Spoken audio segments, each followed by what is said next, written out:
All right, we've got a good one here today. I know we've been spending a lot of time talking about redraft leagues with our three-part sleeper series, and with less than 2 weeks left until the start of the regular season, we'll still talk about more redraft content or highlight some redraft points when talking about dynasty content.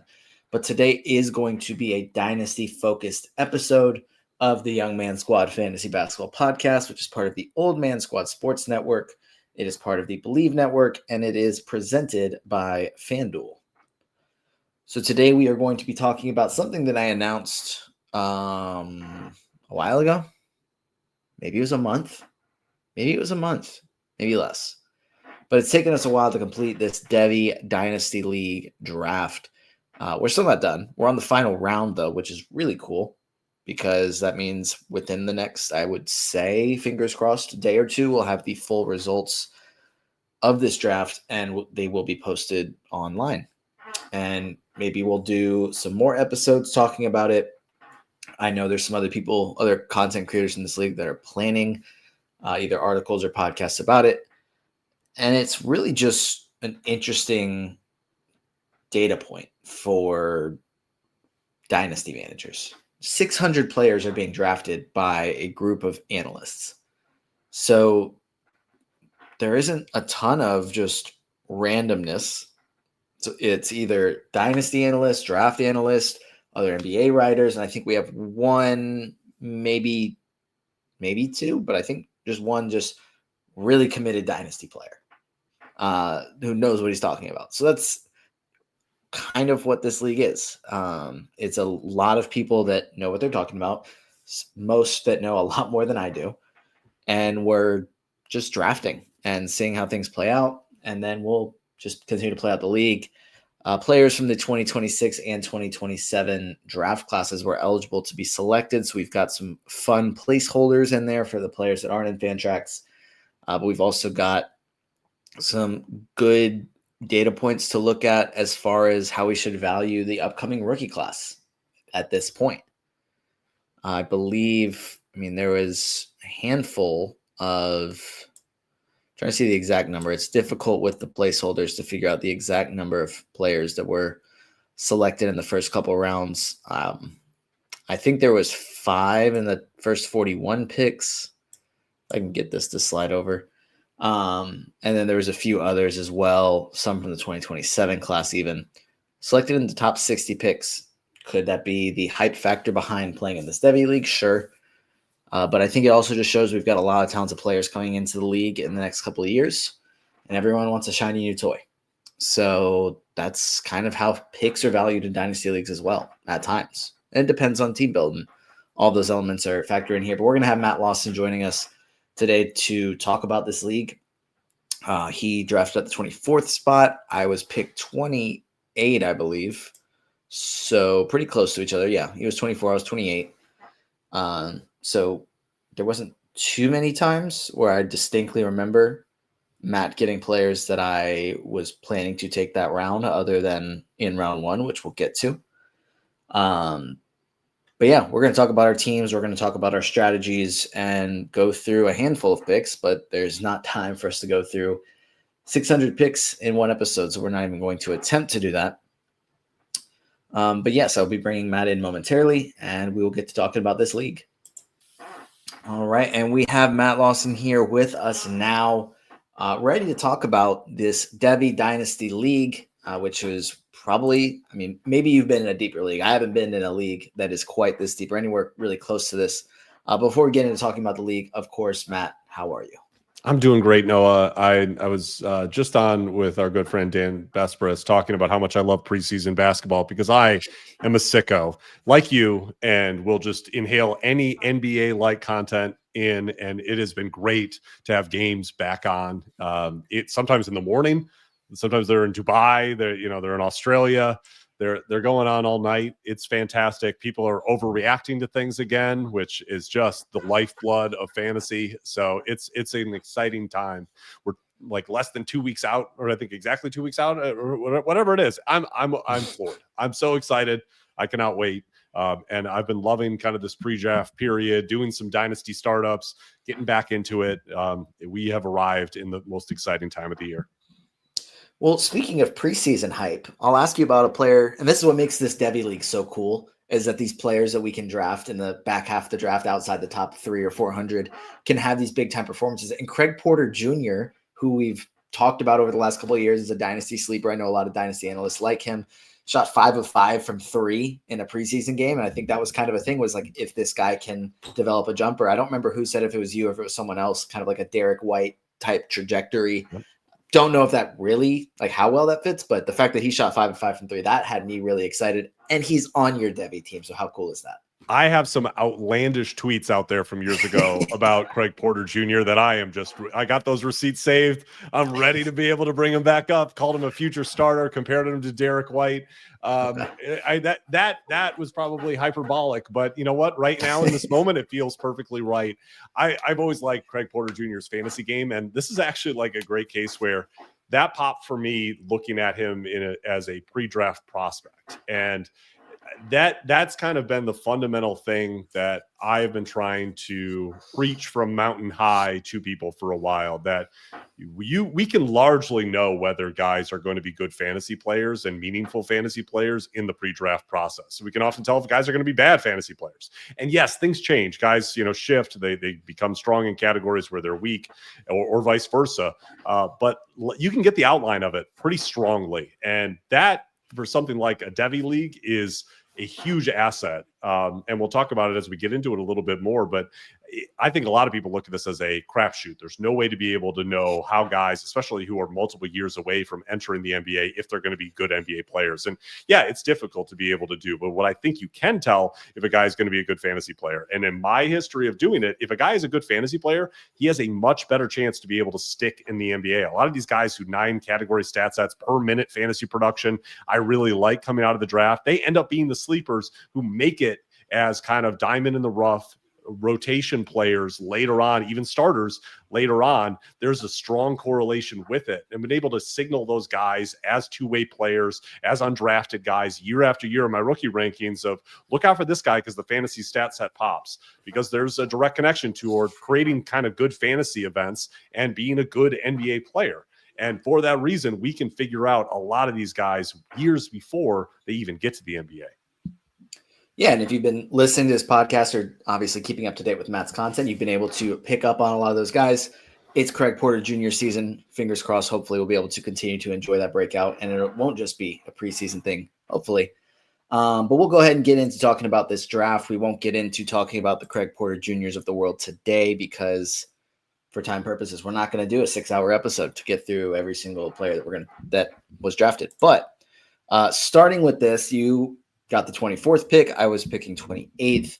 What was your general strategy entering this draft? Because, I mean, again, maybe you've already done drafts like this that include drafting 2026 and 2027 prospects at the same time as drafting some of these players. I haven't really done that before. What was your general strategy? I have done at least one league like this before, and I think it was a 20-teamer, and now it's probably at least 5 years ago. And at that time, I was able to get Tyrese Halliburton after, I think, his freshman season of college as a player, because the stat set popped. And that was a guy that I got for nothing in a Devy draft at the very end of it, and then got to enjoy the fruits of that in the years that followed. So I can see the allure of this format of being able to call your shot on guys, get them for next to nothing or nothing, and watch them develop into NBA stars. It's an incredible feeling to be able to see that happen. The real challenge here is dealing with such a massive player pool across 30 teams, and anyone who's done a 30-team startup knows it is really challenging to be able to not only put together a team that can win immediately, even that can be a little bit difficult to do, but to be able to find a team that makes sense and is cohesive when your draft picks are so far apart. It really makes it difficult to be able to strategize in how to be able to build a team, because a lot of your targets are going to inevitably disappear. This is a draft where we weren't trading during the draft, so you don't have an ability to be able to jump up and get your guy. You just have to hope and wait for that opportunity to be able to come around. So coming into it, a lot of it came down to what is my first pick going to be? And what is that going to tell me about where my draft is going to go from there? And I didn't come into it with a preset plan because I wanted to see the draft unfold in front of me. Every time you get into one of these dynasty startups, you start to get the temperature check on, is everyone going to be thirsty for young players? Are all the vets going to drop way too low? And does that create opportunity? Or and I've seen it, there are sometimes groups where, oh, they're treating this a little bit more like redraft. There's definitely, these are guys who are used to doing redraft leagues. They're going to be focused on that. Here, we had a group of analysts who I think are a little bit more focused on draft prospects and definitely went harder on younger players than you often even see in your usual dynasty startup draft, which is usually very focused on young players. So that evolved my situation as I was going along in the draft. Yeah, and you started off your first round pick going with Darren Peterson, which is really cool. It's a guy that I was really hoping would make it to me.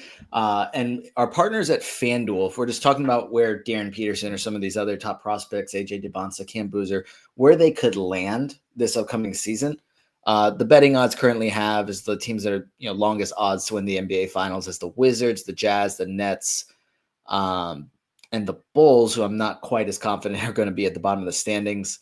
If we're talking about betting odds on who can win 20 plus games, kind of at the bottom, it's the Jazz, Nets, Wizards, Hornets. You cannot bet. This is the only team I double check this. You cannot bet on the Jazz to miss the playoffs. You can bet on every other team. You're not allowed to. They'd be handing out free money, even if it is, pennies on the dollar. You're not allowed to. So assuming that some of these top prospects will be ending up with some of these teams, now we kind of know based on our FanDuel odds. The other thing for me was trying to value some of these prospects, the 2026, 2027 guys, because some of them you're going to have to wait 2 years. Some of them you just have to wait 1 year. But knowing that we were in a league with some players or some managers who create draft content, and that's kind of their focus. They're not as much into, or they don't create the dynasty content or the fantasy content. They know these draft prospects, and that helps me learn about them. I'm like, well, shoot, I don't want to be trying to, draft from the weeds of the players that are ranked 55th in 2027 at the end of the draft. I was going to try and just knock out as many of the prospects early on as I could. But I know you said that, I guess you kind of pivoted because some of these prospects were going earlier than I guess maybe you anticipated, but you still did get who I think is the top player in the 2026 draft in Darren Peterson. Yeah, with Peterson, I've included the big three of this 2026 NBA draft class, Peterson, Boozer, and DeBonsa, in my latest dynasty rankings that are released last month. And I had Peterson as a top 15 guy because of my work looking at his pre-draft stat set. Some of those, statistics, EYBL and otherwise, national teams can be a little bit cloudy and not the most reliable, but you can usually get the outline of what the stat set is going to look like, especially based on the projection of what kind of player they're going to be and what that usually looks like from a stat set perspective in the NBA. And Peterson kind of looks like one of those lead ball initiator, shooting guard, but kind of, the key playmaker guards that come into this draft very rarely, who could be, challenging for scoring titles, who could be, have a really massive steal rate, good free throw shooter, has shown an ability to be able to shoot the ball off of the dribble and in catch and shoot at a high level. I like everything that I'm seeing about him from a fantasy perspective. I don't see a lot of weaknesses in his stat set. And some of what we see from him in Kansas this year might change that. But right now, I think that it's a conservative projection to be able to say that this is a top 20 dynasty asset. So for me, in this setting, getting him at, the place where I got him at number 24, I felt like there was strong value there, more so than with other players. But that immediately informed, okay, I'm obviously taking a little bit of a gap year this season. I should be trying to now think about how can I maximize the knowledge that I now have about my team, that I am no longer going to be trying to win this year because I've already put myself at a dramatic disadvantage of having a first round pick who will not play this season, who next year will be a rookie in the NBA. And that is only when I'll be able to get any value from him. So that kind of informed things as I went along, knowing that I was probably going to want to be going younger, but also understanding that if you try to have the longest view in the room in a dynasty startup draft, you're never going to get there. I've seen so many people try to build the perfect sandcastle of young prospects and just say, well, if this guy hits his potential and this guy hits his potential, it ends up being like a 10-leg parlay that you're trying to put together. But, like betting that each guy is going to hit that upside when that is not what ends up happening. I had one of these now many, many years ago. I think it was the 2017 draft, where I took Alonzo Ball and Markelle Fultz with my first 2 picks of a 30-team dynasty startup. And I felt like I had it all. Like those two were going to be an incredible pairing in a backcourt in a 30-team dynasty league. I was set for 10, 12 years into the future. And you can tell where that went from there. I think I even took like Jabari Parker with my 3rd round pick. So that entire team fell apart within fairly short order of their NBA careers.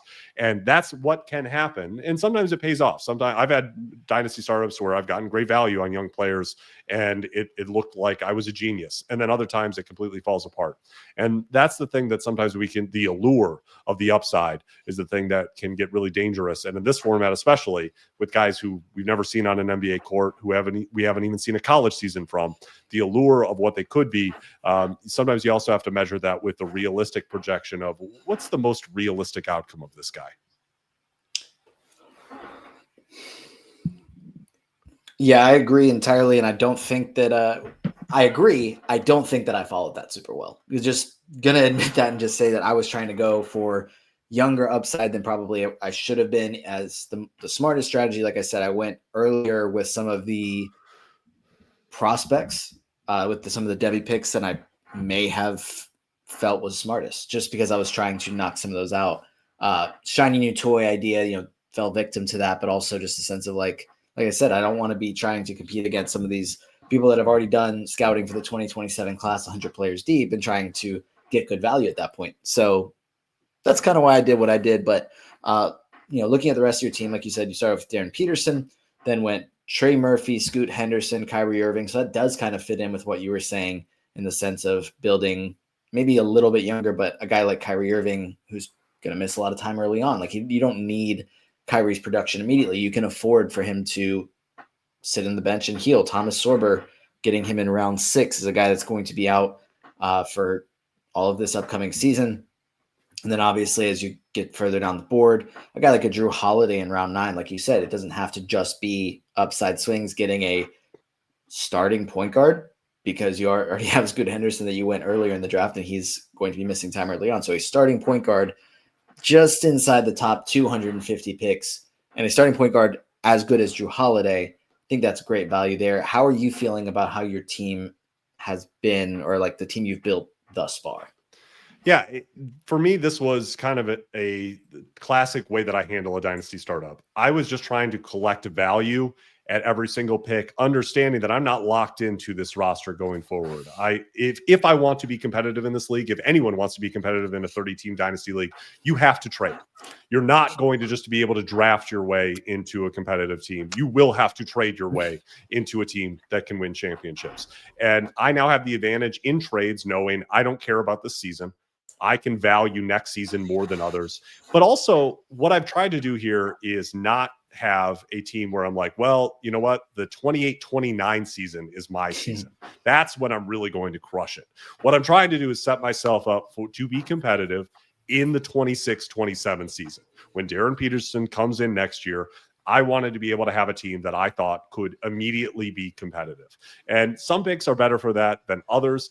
This is before Scoot Henderson's injury, which it was devastating to me on a analyst level, because I was ready to be able to say the Scoot Henderson breakout was coming, and this hamstring injury is going to be a big impediment to this being the Scoot Henderson breakout season. But fortuitously, even before I knew about the Scoot Henderson news, I had drafted Drew Holiday because we were outside of the top 250. And I said, well, if Scoot Henderson gets hurt, or if, there's some issue with Scoot where it doesn't really work out, Drew Holiday could still have some value for me, and I could likely flip him. And that will likely be what I try to do with Drew Holiday, because I don't care about this season. And now Drew Holiday is going to have even more value than he would have otherwise, especially early in the season. There are going to be teams that are going to value that, and I might be able to get some more value than what I paid on draft day for it to be able to do that. Sorber, same idea, going to miss this season, but maybe the Thunder don't work out an extension that's more reasonable with Isaiah Hartenstein, and they're willing to be able to invest more in Sorber going forward, and he has a big role for the Thunder. I like him a lot as a fantasy prospect. Obviously don't like the fact that his last 2 seasons, this last season in college and this season, are going to be disrupted by injury the way that they have, but he's a guy that I was getting good value compared to my draft board on to be able to take him there. So later on in the draft, the big goal for me was to try to collect players that were younger for the most part, who I think are going to be at least NBA rotation players going forward. So instead of taking swings on guys who aren't even in the NBA yet, hoping that they can become NBA rotation players, I was trying to take guys in their early 20s for the most part, who I think can be NBA rotation players with some fantasy upside. Josh Minot, a guy that I love the fantasy upside of because of the big steal and block rates, has an opportunity this season in Boston to be able to cement himself as an NBA rotation player. We'll see what happens, but the price was low. Craig Porter Jr., who we talked about earlier, was a similar situation where he's a guy that I really like from a per minute fantasy perspective. And I think if he shoots, could be a real NBA player, a real NBA rotation guard, maybe who even tops out as a short-term starter. And then also being able to get a guy like Jabari Walker, who I really liked the growth from as a shooter last year in Portland. I think the way that it's going to work out in Philadelphia with him, he's got a good chance to be able to work his way in as the backup power forward there. As the season goes off the rails for the 76ers, as I assume at some point it will, because it's the Philadelphia 76ers, his role could expand. And he's a guy who I think they probably gave a two-way contract to with kind of a backdoor promise of, we're going to move you out to a full contract later in the season. I think he could have a long-term future with the Sixers or in the NBA in general, and is more than a two-way player. And that kind of got me to the late stages of this draft, where I said, okay, the rules require me to have a certain number of devy players. I'm going to fire up Matt's old spreadsheet, and let's find all the guys that I liked as a fantasy prospect who pulled out of the 2025 NBA draft. And I had, as you know, when we started doing these podcasts early on in the summer, I had an obscenely long list of prospects that I had evaluated for the 2025 NBA draft. And inevitably, a huge number of those guys went back for NIL money, and good for them, and are back in college basketball this season. But they're guys that I think could be this upcoming year's second-round picks, who might be sleepers in rookie drafts, and took a number of those in the late stages of this. Donovan Dent, Xavier Lee, who had been at Princeton previously, now is going to be at Florida. Donnie Freeman, who was one of those guys who was a top prospect coming into this year, had kind of a bumpy freshman year with some injuries, but I think could have a real opportunity. And PJ Haggerty, who is going to be at Kansas State this year, who really popped previously for me as a per-minute producer at guard. So these are some of the players that were high up in my, I like these guys as potential two-way players. I think they've got some fantasy potential. I think they could stick as rotation players. All guys who would have ranked pretty highly in my rookie draft rankings for 2025 if I would have kept them, who were under people's radars. And we'll see what happens in the upcoming season. But at a low price, I think these are guys who might be the next potential per minute two-way fantasy players that we're really interested in prospects in upcoming seasons. 100%. And I know we've talked about it a couple times now. The Craig Porter Jr. pick was one of my favorite. He's been a guy that I've been able to stash in quite a few dynasty leagues. Looking at my team, I know I mentioned I went with some of the prospects earlier on. I started off with Franz Wagner and Darius Garland. Really was hoping to get some of the 2026 guys with those first couple picks. Didn't work out that way with them going picks 24, 26, and 27. And I didn't want to just take Nate Ament just because I wanted to get a prospect. So I waited. Was able to get Michael Brown, and I'm going to pronounce this wrong, but Tunde Yasufu, who's going to be at Baylor and has drawn more like stylistic comparisons to Anthony Edwards. I don't think that he's necessarily going to be Anthony Edwards, but I think that people have kind of said, hey, it kind of looks like him. And I was like, sure, he's rated pretty highly and looks like Anthony Edwards. Maybe he'll end up being a star like that. Nikola Topic, and then it was Dylan Mingo, who I have a placeholder for there because he's, I believe, part of the 2027 class.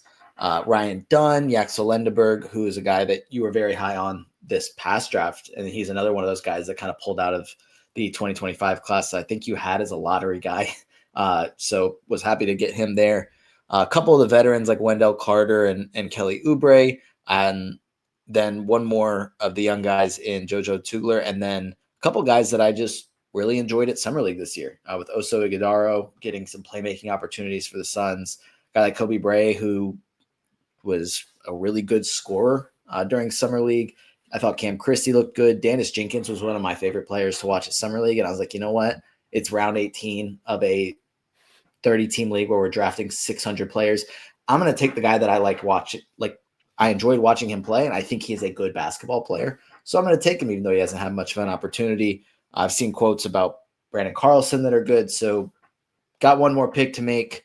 But yes, kind of my team so far. Anybody from that you particularly enjoy, or any picks that you hated?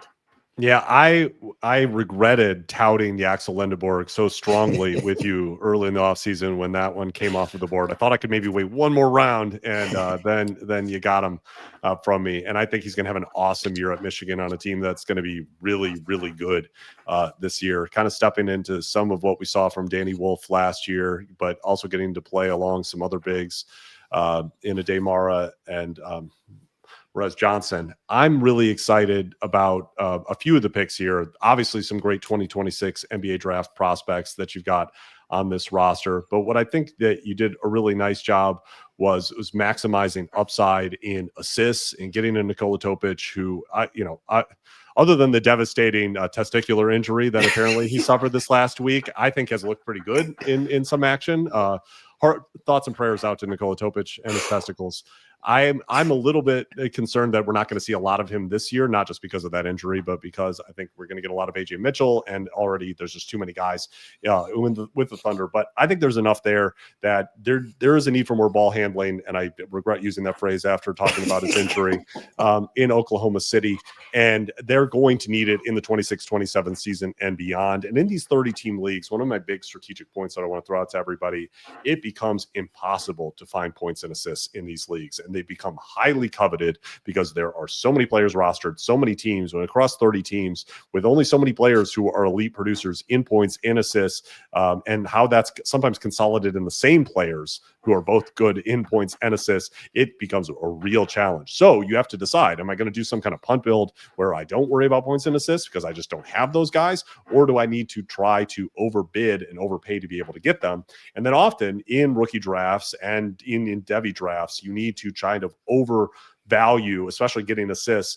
and players who could generate them, because it becomes so difficult to find them otherwise. You're not finding them on the waiver wire. You're not finding them in minor trades. They're really difficult to be able to find. And that is a focus that I think you made with some of these picks here of guys who could be a potential big-time producers in those areas, in Mikael Brown as well. So I like what you did here. I think that the other big takeaway for these devy leagues is that while it seems like maybe you would have a really long-term view of contention, it actually becomes harder to rebuild in this setting because those devy drafts that you're having, because the players are so far out in a lot of cases, at least the top prospects, you don't know exactly what you're getting because you have such an information gap compared to when you're normally drafting prospects in a normal dynasty rookie draft. So yeah, it can pay off, but it is kind of a dice roll. And the guy who you think with your number one overall devy pick is going to be the number one overall pick in the NBA draft the next year, that isn't always the way that it works out. And you can hit snake eyes and have a total bust on your hands very quickly. People who did this, who took Amani Bates, years ago when it looked like people were talking about him being the next Kevin Durant or LeBron James, ended up with nothing to be able to speak of. And this happens in NFL with devy leagues as well, where the next big running back prospect tears up his knee and it just never happens for him. Quarterbacks who are 5-star and are, maybe Arch Manning, for example, who you had in a devy league, isn't going to end up being the guy that you thought he was going to be because you had an information gap. If you would have been drafting them when they were entering the NFL, you would have known it. But because you were doing it a year early, you didn't have that ability to be able to tell. So for me, that says I don't necessarily want to be able to depend on rookie drafts and just being bad and tanking to be able to rebuild a roster in a league like this, because I don't have all the information and things are going to be a little bit more random in how the top players get distributed, because there's going to be a couple year gap before they're going to make the NBA. And as someone who took Darren Peterson, I took on that risk to say, I think this is going to be the number one fantasy prospect in this class, but that might not work out. And suddenly I'm looking at the reality that I didn't get the value that I thought with that first pick. I thought it was worth the risk here because I think the upside is even higher than where I took him. But that's the real challenge in this format, and a challenge that you have in any dynasty format, that there's a wider range of outcomes that you're dealing with when you're dealing with guys who have never played in the NBA. Yep, and that is the end of today's episode. That we'll just go ahead and wrap it up there. I'm sure we'll be able to talk about this league more throughout the season, and keep you guys up to date on moves that happen, and especially when that devy draft does come around next summer, and we're scrambling to figure out the top prospects from the 2028 class, or who has risen up the ranks in the 2026 and 2027 classes that's still available. it will be interesting to see how that draft plays out. I'm really excited for that. But before we go, Matt, what's new on your Patreon and where can everyone find that? Yeah, so you can check me out at NBA Dynasty ADP on Twitter, and you will find links to my Patreon, patreon.com/NBA Dynasty ADP, dynasty rankings for categories and points leagues, trade calculators, rookie rankings, consensus dynasty rankings, putting together 11 different ranking sets together to be able to give you an idea of the range of how dynasty players are valued. And I'm hopeful that I'm finally going to push the publish button on my redraft rankings for categories and points leagues, my top 150 for both points and categories leagues for just this season later today, definitely this week. I keep tweaking things every night. I watch more preseason games and I have like slight changes, 1 minute here, 1 minute there on the projections for these guys. But I think it's time to be able to get it out as we enter the kind of the penultimate weekend before the NBA season starts. I know there's going to be a lot of drafts this weekend, so that's something that I'm going to put out there as well. All of this stuff, whether you're playing a redraft, dynasty, devy, any of these different levels, it's going to help you win. That's my goal, to make it fun. It's free if you want to sign up for a free trial. You can even pull the full bait and switch and just quit right after you sign up. I won't be mad at you because I think it's good enough that you're going to see value in it and you're going to want to come back later to be able to support the work that I'm doing. And my main goal with this is to make dynasty fun, to make fantasy basketball fun, make it accessible, have you have a good experience, especially if you're new to any of this. Don't go blind into your league and be the person that everyone is robbing because you don't understand the values of players. That's the number one reason why I did this, because 10 years ago I was joining dynasty leagues and watching a few guys just pump out horrible trade offers to all 30 teams in the league and rip off people who just didn't know what they were doing because there were no resources to be able to tell them that they were making a bad trade.